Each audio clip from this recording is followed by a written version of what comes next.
Guys welcome back to Vikram tutorial. आज लाए हैं बायोलॉजी के अंदर उत्तक, पौधा उत्तक और जंतु उत्तक। तो चलिए वीडियो को शुरू करते हैं पहला क्वेश्चन के साथ।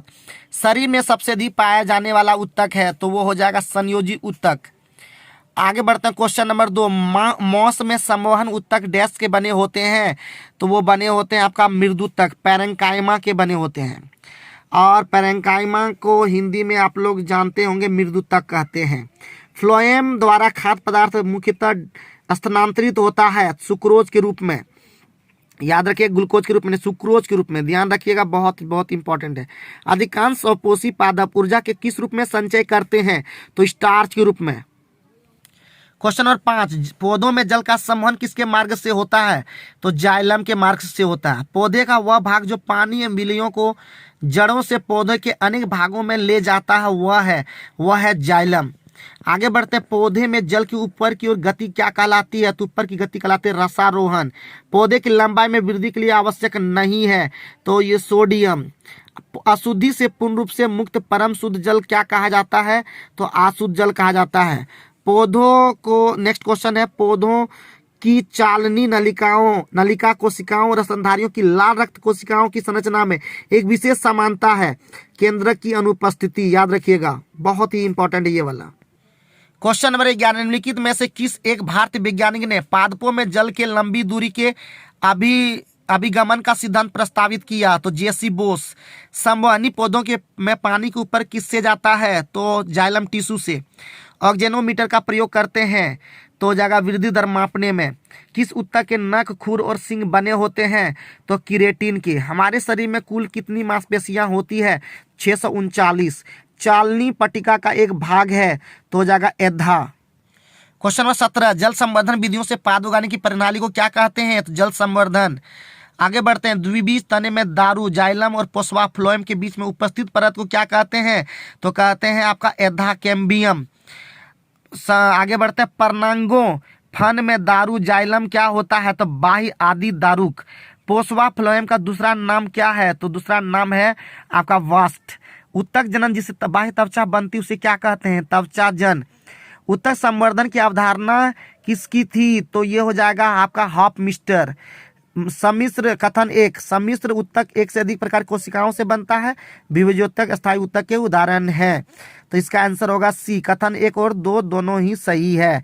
अंतर्वेशी विभेजोत्तक मेरिस्टेम किस में पाए जाते हैं तो ये पाए जाते हैं पार्श्विक कली में। ऑप्शन नंबर आपका बी हो जाएगा। Question number 25। बहुत से तृणों की पत्तियों वालित और अनवालित होने में समर्थ होती है क्योंकि उनमें हो जाता है मध्यरागी, घेरे और स्पंजी पैरेंकाइमा में विभेदित नहीं होते हैं। एक मानव शरीर में अनेक्षी पेशियां कहाँ होती है तो दिल में। मानव त्वचा की औसत मोटाई कितनी होती है तो 0.5 मिलीमीटर। आगे बढ़ते हैं। नेक्स्ट। निम्नलिखित में कौन सा मानव शरीर की परमाणु संरचना का एक हिस्सा नहीं है तो लेड। आगे बढ़ते हैं और क्वेश्चन नंबर 29। उत्तक क्या होता है तो उत्तक होता है वे कोशिकाएं जो मूल रूप से देखने में और कार्य करने में समान होती है। ये आपको उस तरफ मिलेगा जैसे यहाँ पे देख पाए, डी नंबर ऑप्शन इसका आंसर होता। आगे बढ़ते हैं। स्थायी उत्तकों के निर्माण के लिए एक स्थायी संरचना, आकार और क्रिया अपनाने की प्रक्रिया को क्या कहते हैं तो विभेदन कहते हैं। निम्नलिखित में किन उत्तकों में कोशिकाएं जीवित होती है, लंबी और कोनों पर अनियमित रूप से स्थूल होती है तो कोलेनकाइमा में। Question number 32। कौन सा स्थायी उत्तक एक पौधे को कठोर और मजबूत बनाता है तो स्क्लेरेनकाइमा। Question number 33। निम्न में से कौन से पौधे के उत्तक कोशिका विभाजन में सक्षम है तो यह है विभेजोत्तक। और आगे बढ़ते हैं 34। मनुष्यों में एक संयोजी उत्तक का उदाहरण को पहचाने तो हड्डी, और यहाँ पे देख सकते हैं। और 35। निम्नलिखित में किन अस्थायी उत्तकों में कोशिकाएं मृत होती है तो स्क्लेरेनकाइमा इसका करेक्ट आंसर हो जाएगा। Question number 36। डैश उत्तक रक्त वाहिका के व्यास को बदल देता है तो हो जाएगा मांसपेशी। आगे बढ़ते हैं। निम्नलिखित में कौन सा एक सरल अस्थायी उत्तक नहीं है तो जाइलम। जाइलम एक सरल अस्थायी उत्तक नहीं है, जटिल अस्थायी उत्तक है। पौधे में प्राथमिक वृद्धि इससे होती है तो ये हो जाएगा आपका सी और डी, यानी अधिक विभेजोत्तक और शीर्ष विभेजोत्तक से। Question number 39। The flexibility in plants due to dash tissue तो इसका आंसर हो जाएगा कोलेनकाइमा। क्वेश्चन नंबर 40, कौन सा उत्तक पौधों को कठोर और दृढ़ बनाता है? तो स्क्लेरेनकाइमा। यहाँ पे आप देख सकते हैं अधिक अंतरकोशीय प्रसार के लिए डैश कोशिकाएं विरल रूप से संरचित होती है, तो हो जाएगा पैरेन्काइमा। क्वेश्चन नंबर 42, निम्न में से कौन सरल स्थायी उत्तक नहीं है? तो जाइलम। जाइलम सरल स्थायी उत्तक नहीं है। डैश के कारण स्क्लेरेनकाइमा कोशिकाओं की दीवार मोटी होती है, तो लिग्निन के कारण स्क्लेरेनकाइमा कोशिकाओं की दीवार मोटी होती है। डैश एक जटिल स्थायी उत्तक है, तो ये हो जाएगा जाइलम। जाइलम और प्लोएम दो प्रकार के जटिल स्थायी उत्तक होते हैं। कौन सा उत्तक पौधे के प्रकाश संश्लेषक हिस्सों से सामग्री के परिवहन में मदद करते हैं? तो ये हो जाएगा फ्लोएम।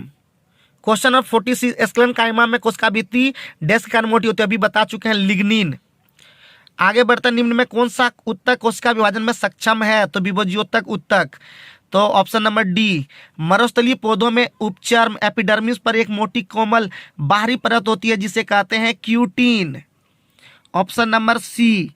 निम्नलिखित में कौन से उत्तक का अंतरकोशीय क्षेत्र बड़ा होता है? तो वो हो जाएगा पैरेन्काइमा।